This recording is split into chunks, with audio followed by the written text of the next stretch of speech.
तो दर्शकों, अक्सर आप सभी के मन में एक सवाल आता होगा कि मान लीजिए कोई पुलिस वाला आपसे बदतमीजी कर रहा है या आपको मारपीट दिया, तो ऐसी स्थिति में आपको क्या करना चाहिए? क्या आपको उस पुलिस वाले को भी मारना चाहिए या अपने प्राइवेट डिफेंस में कुछ करना चाहिए या कहीं आपको उचित फोरम पे इसकी शिकायत करनी चाहिए?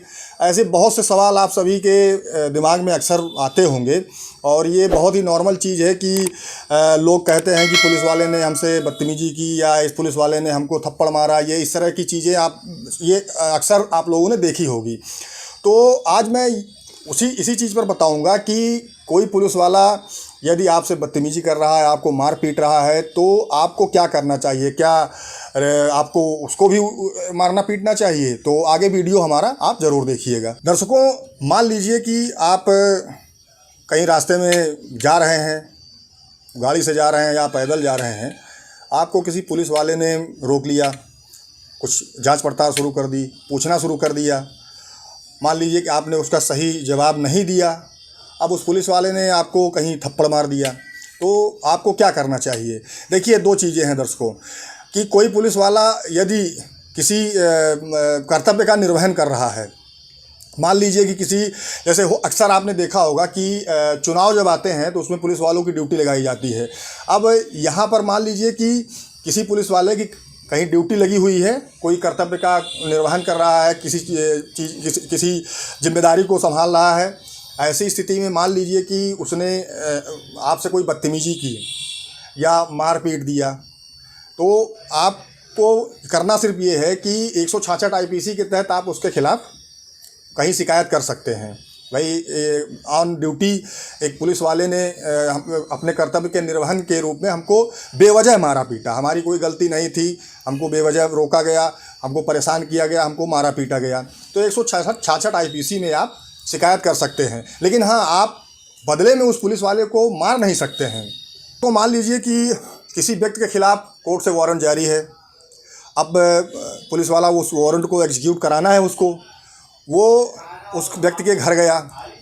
अब उस व्यक्ति को पकड़ने के लिए जब गया तो उसके घर वाले या उसके गांव वाले या और भी बहुत से लोग डिफेंस में आ गए, बचाव करने लगे कि भाई नहीं, हम इसको लेके जाने नहीं देंगे।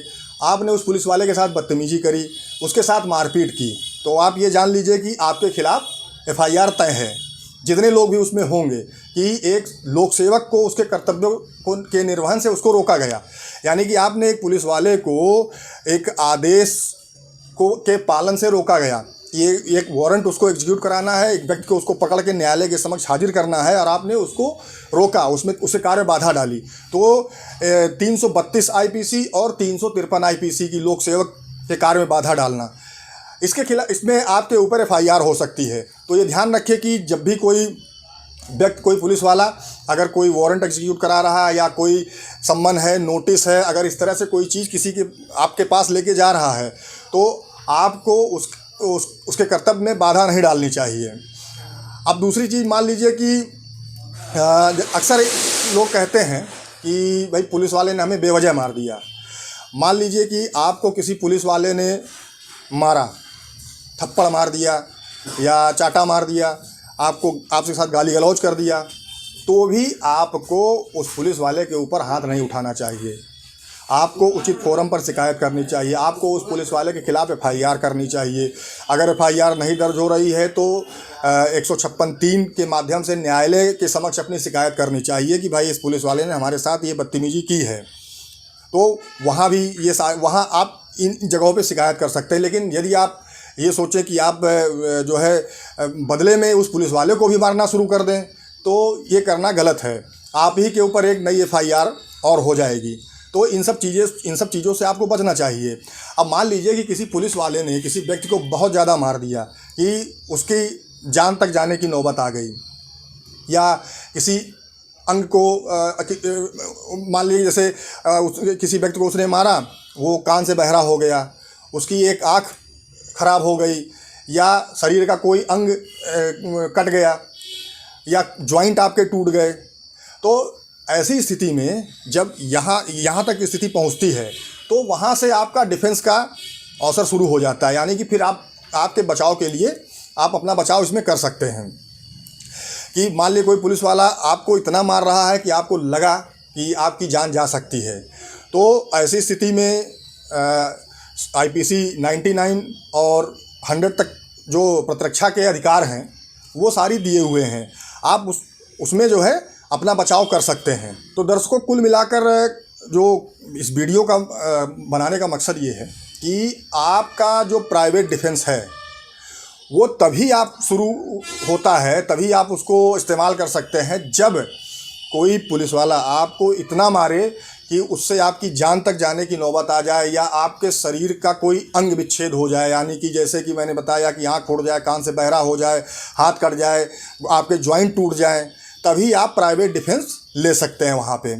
यानी कि तभी आप अपना बचाव कर सकते हैं। इसके अलावा यदि पुलिस वाले ने आपसे कोई बदतमीजी की या मारा पीटा और बदले में आपने भी मारना पीटना शुरू कर दिया, तो आपके खिलाफ FIR तय है। ऐसी स्थिति में आपको बचना चाहिए कि मतलब अगर पुलिस वाले ने आपको एक थप्पड़ मार दिया, तो आपको लगा कि उसने गलत मारा आपको, तो आपको वहाँ पे बर्दाश्त कर लेना चाहिए। हाँ, अगर आप चाहते हैं तो आप इसकी शिकायत किसी उचित फोरम पर उचित अधिकारियों से न्यायालय के समक्ष जाकर 156(3) के तहत आप कर सकते हैं। बाकी आप किसी भी स्थिति में पुलिस के ऊपर आप हाथ नहीं उठा सकते हैं।